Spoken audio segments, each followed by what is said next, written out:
There's an update for Age of Empires 2 Definitive Edition, and it's looking absolutely ridiculously cool. The developers have given us 25 new castle visuals that they have clearly cooked up for us, and every civ will now have a unique castle. I can't believe they did this.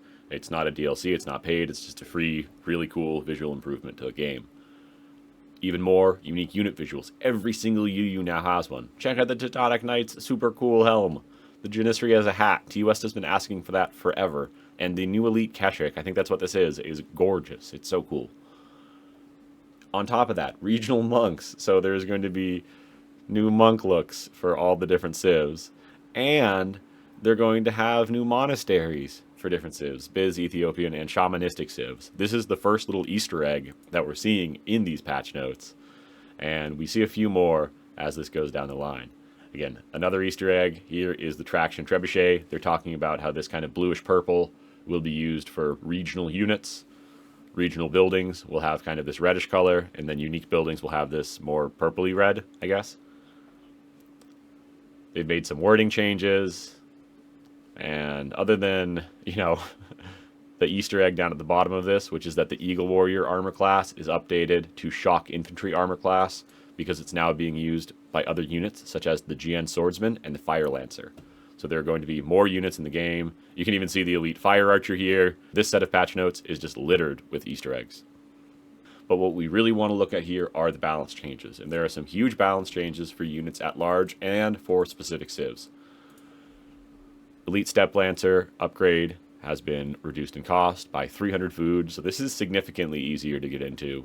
It's really viable right now for the Tatars because their steppies are insane in the late game, but I guess this makes Mongols a little bit more encouraged to go for this, and Cumans as well.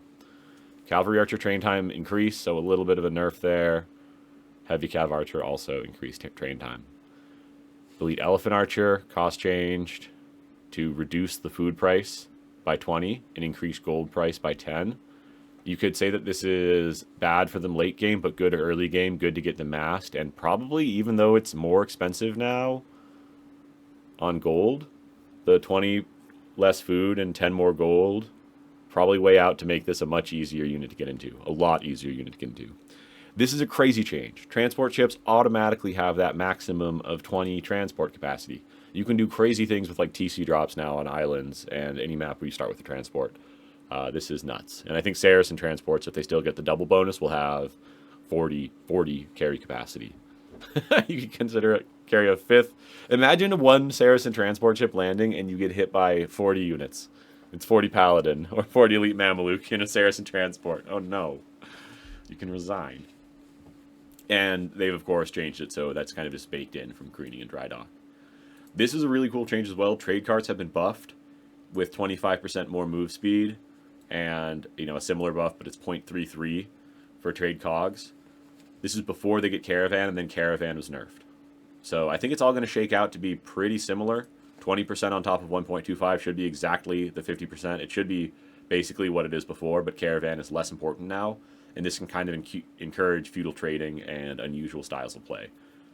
On Nomad, I love making trade cogs in Feudal Age, and this is a crazy change for feudal trade cogs. It's really, really big. Siege Tower conversion distance reduced. I'm not sure what this used to be. If you could convert from really long range, it makes them kind of useless. So that's probably what they're going for. It sort of makes sense that they would have the same conversion style as a ram.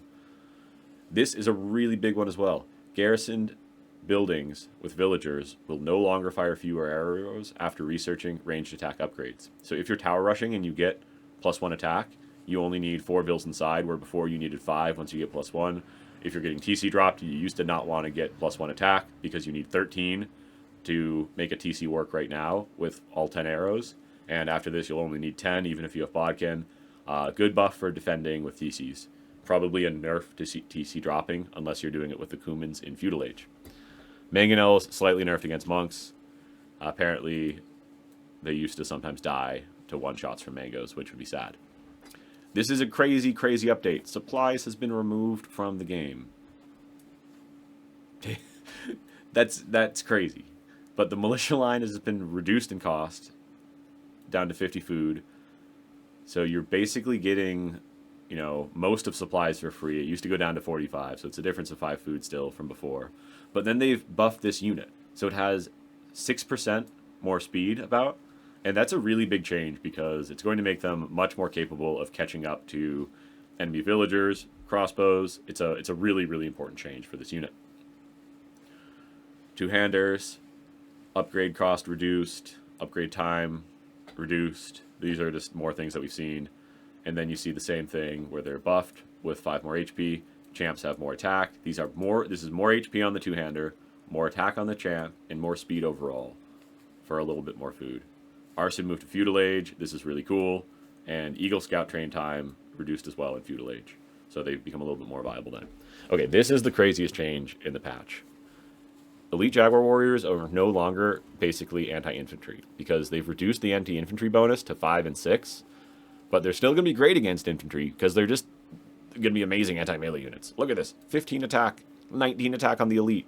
You can get the full attack upgrades with the Civ to get that to 27, so 19 plus 8. Or, you wouldn't really do 15 plus 8 because the other plus 4 is an imp tech. But still, it's crazy. And then, wait for it, now gain 1 attack when defeating an enemy military unit, up to a maximum of plus 4 attack. So you could theoretically actually still get plus 8 in Castle, or it would be 2 blacksmith upgrades plus 6. So you could have 15 plus 6 in Castle on these. And an imp, if you had 4 kills on a unit and you have Garland Wars, the Aztec unique tech researched, and you have max kills on the Jaguar, you're going to have 19 plus 12. You're going to have a 31 attack unit. It's crazy. It's so far past what used to be top melee damage potential that is not even funny. It's so crazy. Ratha nerfed, less HP, longer train time, good change. Bengalis are crazy civ on every map right now. They're just really good. Conic, ooh, this is crazy. Oh, all Conic have 2 armor now. This used to be a big weakness of this unit, that it isn't as strong as a knight against archers because it's missing a pierce armor compared to knights. The Elite Conic doesn't get as high armor as Paladin, but at least it's now the same as a Cavalier or a Knight line, whichever age you're in. Alright, huge change here and potentially a really fun one. Flemish Militia can now be trained at the barracks starting in Feudal Age. So this is, of course, without getting the Men-at-Arms upgrade.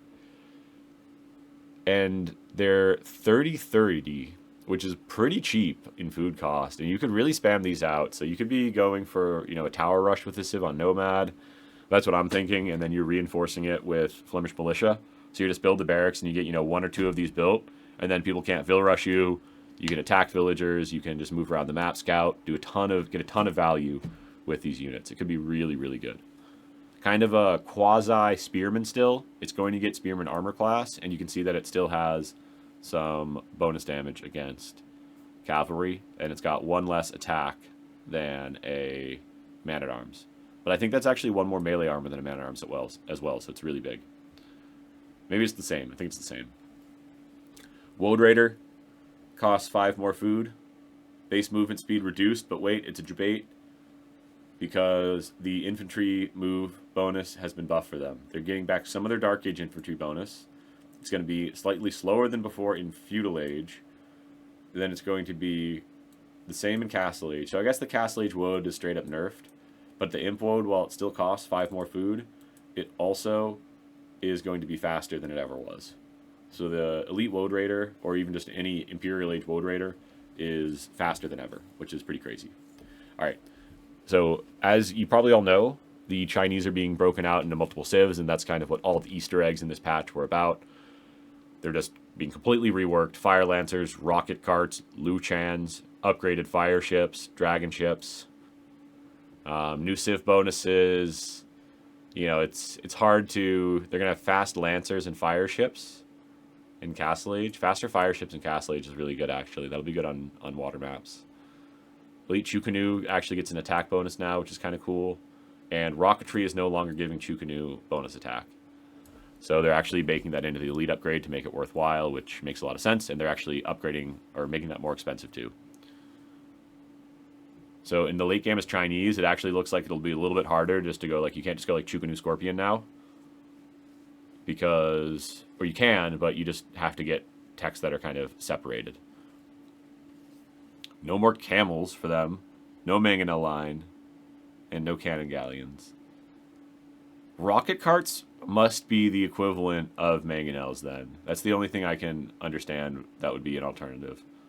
Because you need something like a mangonel in Age of Empires. And there's another civ missing mangonel, which is literally a mangonel civ that we're going to see in just a few civs on this list. Dravidians get husbandry. That's really nice. That's going to make their already insanely good elephant archers even better. Gives them a reason to get a stable as well. Urumi's buffed. Urumi were already a good anti-melee unit, and they're still going to be a bad anti-ranged unit. But at least they can get there a little bit sooner, I guess.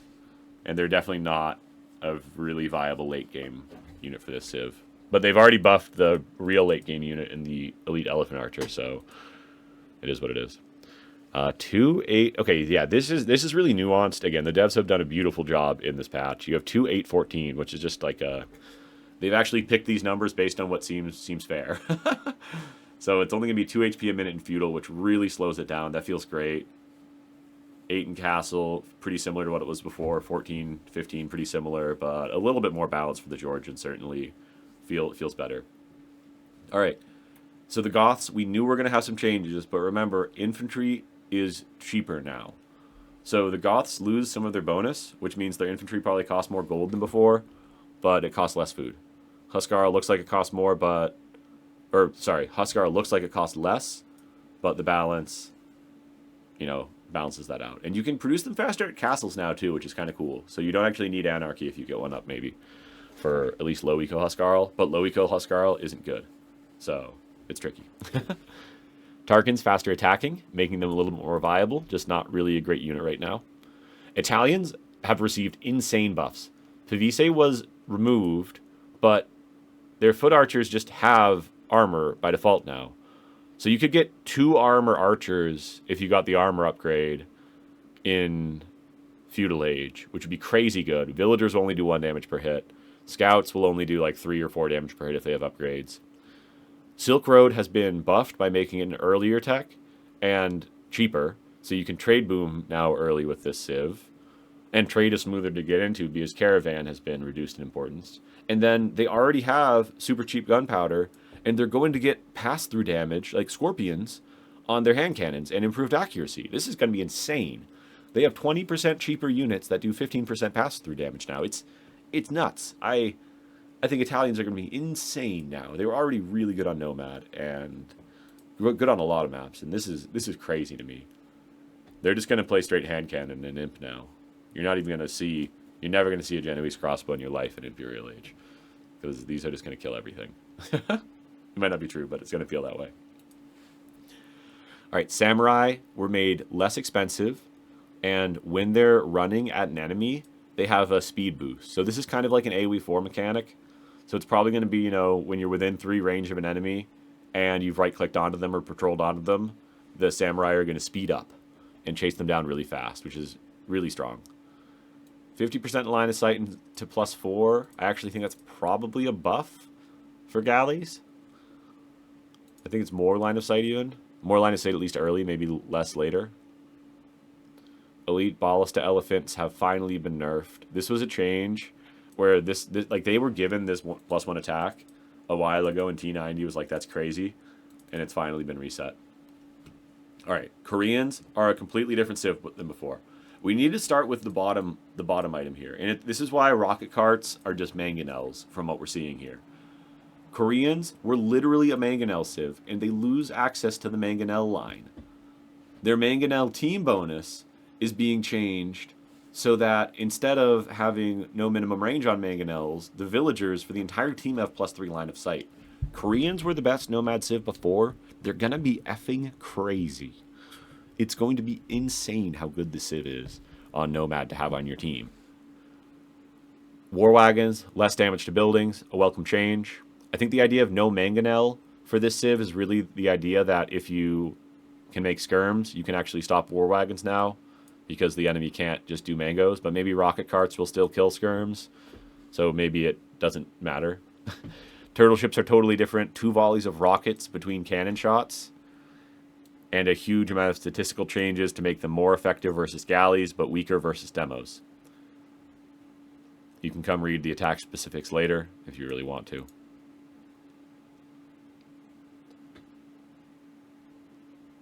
The new effect for these are going to be rocket carts and turtle ships +1 range for the Shin Kichan upgrade instead of +1 mangonel range. So again, rocket cart is basically a mangonel. Maybe these will be crazy strong anyways, but this civ has been heavily reworked. I think it's going to be even better on Nomad than before. Fire Lancers sound good. Rocket carts, we don't know if they're actually as good as mangonel yet. No way to know. Melee, team bonus adjusted. I think this is probably similar to what we saw for the Japanese, where maybe it's like better early game, worse late game, but it seems pretty similar overall. It's just a different way of phrasing it, probably. We'll see. Organ guns have a significant HP reduction. I think this makes a lot of sense. The Portuguese have really needed a nerf ever since they got the berry bonus, ever since they got the improved team bonus for 25% faster researching techs. Roman legionaries are now moving a little bit faster. That same about 6% buff that was applied to the champion line for all other civs, and they're losing access to arson. The Sicilians have received some incredible changes. The biggest change simply has to be the donjon can be built in Dark Age. It doesn't shoot arrows until Feudal Age, but the second you get Feudal Age, if you built this on the back of an enemy's wood line while playing Nomad, the second you hit Feudal Age, the tower is up, and it's going to be a huge problem for them. Dark Age tower rushing is going to be hilarious. I am so happy that this has happened. I think it's going to be so funny. All right, now the serious change to this civ is the adjustments made to the sergeants. So the increase in 10 food cost and reduction in 10 gold cost is basically making it so that it's more food intensive, makes it harder to spam early game, easier to spam late game. A little bit faster moving, yeah, pretty nice. Feudal Age armor reduced, less Pierce armor, just a straight up nerf to the Feudal Age unit. It was already a very tanky unit in Feudal Age, and it is still a very tanky unit for Feudal Age. Having 2-1 armor is really crazy good. Castle Age, this is a great change. It's been moved to have even more melee armor. They were already good against knights. They'll be even better against melee, but they have less range armor. The problem with dealing with sergeants is that you think you can make crossbows against them, you think you can make range units, but the arrows do no damage. They walk under your TC. They're just too heavily armored against range units. And it really was the case in Imp as well, because these units used to have more Pierce armor than Paladins. Now they're going to have the same Pierce armor as Paladin, one of the tankiest units in the game. So it's totally okay to have nerfed this armor down to something more like Knight and Paladin class, rather than better than Knight and better than Paladin class. By the way, the total armor is still better than Knight and better than Paladin, because the melee armor is so good. It's funny that the Sicilian's dev note is about being able to get the stable and the archery range up sooner, which makes a lot of sense. The way that they changed this really makes sense for that reason. At the same time, it's going to be hilarious on Nomad, and it's not going to play out like this at all. It's just going to be really tough to deal with. They still don't have a Dark Age eco bonus, so other civs can technically trush faster than the Sicilians, but this will be really good for their civ. Okay, so the Slavs lose free supplies because the tech doesn't exist anymore, and now they get free arson. Arson's cheaper and a worse tech than supplies in most situations. What I love about this patch for the Slavs, though, is that you can go for a drush into Man-at-Arms, and you don't feel like you're making the infantry before you have the supplies tech, because the price is the same in Dark Age as Feudal now, so you're not encouraged with the Slavs to wait. So it makes their drush play a lot stronger, can make their early game a little bit smoother, and honestly, if you get to Dragina Champion late game, this is already an S tier late game civ, so it's probably okay either way. The Spanish change is kind of crazy because missionaries have been very viable at the highest level for a long time. They're a legitimate alternative to Conquistador, and because you pretty much rely on going into ranged units to compete with Conk, usually cavalry archer, Japanese cavalry archer, Berber camel archer, whatever it is. But now, if you go range units against Spanish expecting conquistadors, you're going to run into monks that, on top of all of the standard monk techs, are benefiting from bloodlines, husbandry, the Spanish Inquisition technology to give faster conversions, and now cavalry armor upgrades. It was already really good. We've been playing it at the 2K Plus level for a long time, and donkeys are going to be extremely hard to deal with. I've already thought that missionaries are a legitimate alternative to conquistadors in a lot of matchups, and now I think they just sound really, really good. Teutons. This is kind of a cool change, a buff to the Elite Teutonic Knight and the Standard Teutonic Knight, a huge buff to conversion resistance so that you can barely convert these things when you consider the fact that Teutons already have a baseline of +1 conversion resistance. So it's going to take at least 4 seconds longer than it would to convert a Knight, kind of making these on the same level of conversion resistance as the new buffed Elephants, which are just really hard to convert by default. Kind of fun to see a Teuton buff after all this time, especially one that won't impact them too much in their standard gameplay, but allows you to do something you don't see very often. Vietnamese are going to get access to Fire Lancers, and their Civ bonus is changing, so its archery range units and Fire Lancers get more HP. I think the Lancer is going to be a barracks unit. That's my understanding. The Viking Berserk is 5 gold less. Because of Gambesons, Berserks have kind of fallen out of the meta, and now they don't cost more gold than champions. Still worse against range units, still better against melee, and a bit cheaper, making them just better overall. Some really cool stuff has been done to change the way Arena might play out. There's now a 50% chance that the regular huntables are replaced by a small, unpushable group of huntable animals. So there's a chance you can't deer push on Arena once this patch comes through. 50%. Kind of crazy. On generations where ponds appear, every player will get access to one relatively small pond. I don't know what small pond means in this new Black Forest mode. Is it actually big enough to drop all 4 or 5 of your docks in?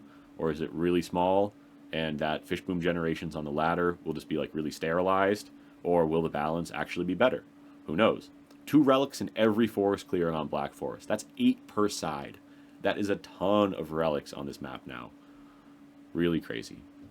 On Arabia, we have one other change which is pretty interesting. There's a chance that only 2 huntables will spawn instead of 3. So this could really blow up your like Red Phosphorus style fast castle build if you're relying on deer pushing and you only have 2 deer in your base. I think that's kind of a cool change. These changes to Arabia where you might get less deer and changes to Arena where your deer might not be pushable, I think are just designed to make these maps, which we've all played for so long now, play out a little bit differently in the Dark Age. And this is probably largely a test to see if non-pushable hunt is a good idea. And I think that non-pushable hunt is a great idea because the idea with deer was not that you just push it in underneath your town center with your scout. It's a resource that you're supposed to have to take a risk to walk out and collect and then bring back. And the idea of a kind of regular huntable that can't be pushed, like they're saying here, I think is a really good idea for the game. On Arena, it's kind of weird because you just have to walk and it's going to slow down your build order rather than actually exposing your villagers to danger. But there will be some small huntable animals in the center of the map as well, apparently. So you could expose your villagers to danger and collect food out there if you wanted to. In conclusion, we have to be so impressed with this patch. We've been given new skins for castles, monks, tons of balance changes that have been asked for by the community for a long time. And you can really see that the devs have put effort into improving what's going on in the game right now, rather than just giving us a new DLC. Really love this patch. They've done an amazing job. Thanks to EE.